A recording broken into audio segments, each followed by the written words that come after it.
What if saving humanity meant, well, demanded we redefine what it even means to be human? Hmm. Could lies, manipulation, maybe even the unthinkable sacrifice of innocence, could that ever be justified for a future you couldn't even promise? It's a heavy question. And something the Post-Flares Coalition memorandum definitely touches on, those grim calculations. Exactly. Welcome, everyone. We're exploring a book today that really stares right into that terrifying abyss. Yeah, it's packed with confidential files, recovered letters, even suppressed memories. All from a world just shattered by solar flares and that lethal flare virus. Our mission, really, is to try and understand the massive moral and scientific challenges they faced, the ones trying to rebuild, trying to find a cure. And we see it all through their own internal messages, their private thoughts, these really haunting memories. Right. And before we jump in, we wanted to mention Mindful Moments. It's our YouTube channel. You'll find AI-powered book analysis there, designed to get you thinking, reflecting on complex stuff, just like what we're tackling today. Definitely worth checking out. So, diving in. The book throws us straight into the deep end with the creation of Wicked. World in Catastrophe. Killzone Experiment Department. Quite a name. It is. And a memo from 220.6.24 spells out this incredibly ambitious goal. The greatest collaborative human effort in the history of our planet. Basically, saving humanity from the brink. You can almost feel the urgency in Chancellor Anderson's words, can't you? That mix of hope, but also the crushing weight of it all. Absolutely. Facing this unprecedented darkness, their first job was finding the right subjects, people who just might, hold the key. Yeah, and these early documents, they show a surprisingly detailed plan already. The maze, this incredibly complex thing, they were already sketching it out. The first phase alone was projected to take years. And it's pretty unsettling when you see them considering biotech creatures early on, sort of manage the variables inside the maze. Engineered fear, essentially. And alongside that, psychologists were already figuring out how to, manipulate behavior to get specific reactions from the subjects. It's a chillingly scientific approach to something so human, isn't it? It really is. And as they searched for these crucial subjects, one really stood out. A memo from late 221 mentions this extraordinary candidate. Right. Someone who didn't quite fit the mold. Young, but with advanced cognitive skills, almost mature awareness, yet still this powerful innocence. Yeah, I remember reading that. Immense intelligence, potential for learning, maybe even exceptional physical abilities. Exactly. And the decision to name him Thomas, after a famous inventor.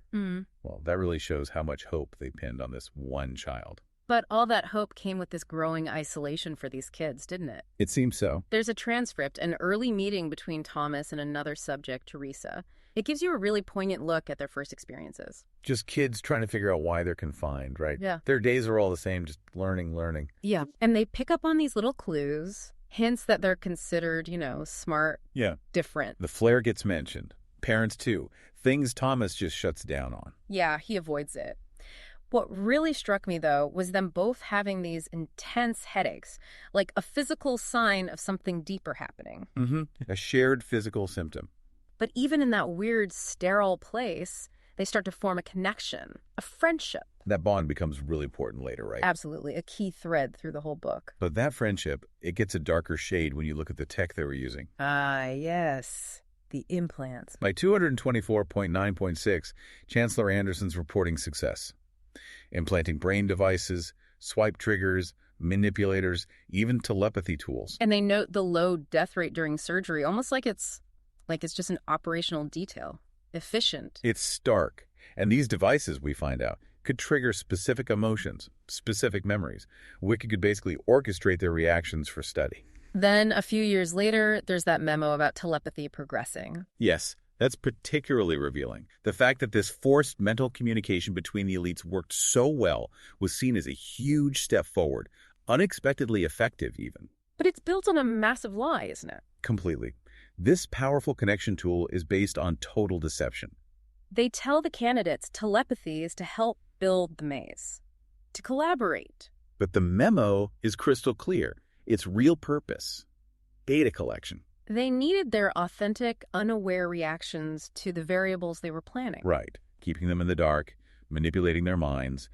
That was seen as vital for the experiment. It really makes you ask, does the end justify violating someone's mind like that? A fundamental question, and one that only gets more intense as the flare spreads faster. Yeah, the pressure mounts. By 229.6.0, the timeline for the maze experiments just shrinks dramatically. What was 5 years is suddenly compressed to 2. A huge acceleration. Anderson mentions Thomas, Teresa, Eris, Rachel. Yep. They apparently agree to it. Makes you wonder how much they truly understood, or if they were pressured. It definitely raises questions. And this shorter timeline meant huge risks. Mandatory psych evaluations for everyone involved. They needed to rush these kids into their roles fast, while trying somehow to keep hope alive. It's a desperate situation. And that pressure, well, it clearly takes a massive toll. You see it with Chancellor Anderson. His farewell message, May 231, he's declining fast from the flare, regrets not saying a proper goodbye. But it's the next memo. Just the day after. Yeah. A single, raw confession. Just gut-wrenching. Presumably, Anderson, his last moments of clarity, just writes, "We are evil, they are kids." Stark. The whole ethical compromise laid bare. He questions everything, the justifications, the false hope given to the replacements, the certainty that everyone will die, no matter what. It's the total collapse of why they started, isn't it? Realizing the mission twisted into something. Monstrous. It's not just about desperate measures anymore. It's about how power, even supposedly for good, can corrupt so absolutely. But even that moment of, let's call it moral clarity, it doesn't stop the project. No. By June, Thomas steps up, takes responsibility for, quote, what we have had to do. He mentions the purge. And the focus shifts. Keep the maze studies going. New Chancellor, Ava Page. And then Page's memo about Chuck's death, January 232. Chilling. Utterly. Her justification is just stark. Wicked's long-term goals override individual tragedies. Period. She even suggests Chuck wasn't a potential candidate anyway, so killing him was almost mercy. It shows this terrifying utilitarian logic taking hold. The individual means nothing against the supposed greater good. So if we pull back from Wicked's internal stuff for a moment, the recovered correspondence, it shows the bigger picture, right? Global collapse, how things got so desperate. Exactly. There's that flyer from Fireflare's information recovery endeavor, talking about a devastated world, pleading for survivors to work together. Then the post-Flares Coalition memorandum from way back in 2017, population drastically down, but still not enough resources. Setting the stage for some truly awful decisions. Which leads us to that correspondence between Katie McVoy and John Michael. The initial, horrifying idea: use a virus for population control. McVoy calls it a controlled kill, argues it's the only way the human race survives long term. And John Michael agrees, calls it the most ethical choice, unbelievably, eliminating some to save the rest. But Ladina Lich leader's reaction, horrified, shows there was real conflict within the coalition. Deep moral conflict. Yeah. But despite that, Executive Order 13 happens. They release the virus. And then Katie McVoy's frantic radio message, the plan goes catastrophically wrong. Horribly wrong. The infected don't just die, they become violent, cannibalistic. Ladina Lich leader's later messages just track the escalating disaster, complete failure. And Katie McVoy's last message, heartbreaking. Acknowledging the failure, mentioning the Moonies, coining the term the flare. Right before she succumbs herself to the very thing she helped create. And that's when John Michael shifts focus. We need a cure, urgently. And amidst all this global chaos and organizational horror, we get these flashes of personal trauma, suppressed memories. Yeah, Thomas's first memory of the flare. Seeing his own father turn violent. Pure terror. Or fry pan swipe removal. That painful process of memories returning, fragments of happy childhood, then the creeping dread of the flare, wicked forming. Remembering things deliberately erased. Not new experiences, but recovered ones. Yeah. Painfully recovered. And Minho's Phase 3 trial, wow, forced to choose which friend gets dissected. And he refuses. Absolutely refuses, even when they hurt him. Shows incredible loyalty, resilience. That human connection, even under that unimaginable pressure, it endures. It fights back. It really does. This whole book, it just forces you to wrestle with these incredibly uncomfortable questions about survival ethics. Where's the line when you're that desperate? And what are the long-term costs of the decisions made in those moments? It's a stark look at what happens when humanity is pushed right to the edge. And for more reflection on these things, survival, morality, the human spirit, we really do encourage you to check out Mindful Moments and our podcasts. Yeah, because ultimately you're left asking, can the end goal ever truly justify these kinds of methods?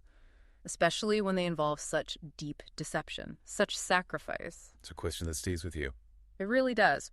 So we encourage you, please subscribe to our podcasts. You won't want to miss what we explore next. Share this conversation with others you think might find it valuable. And if you want to dive deeper into this world yourself, we've put a link in the description where you can get the book. It also helps support us creating more content like this. And most importantly, really think critically about the choices, the consequences we've talked about today. What lines wouldn't you cross? It's wrestling with these tough questions. That's where real learning happens.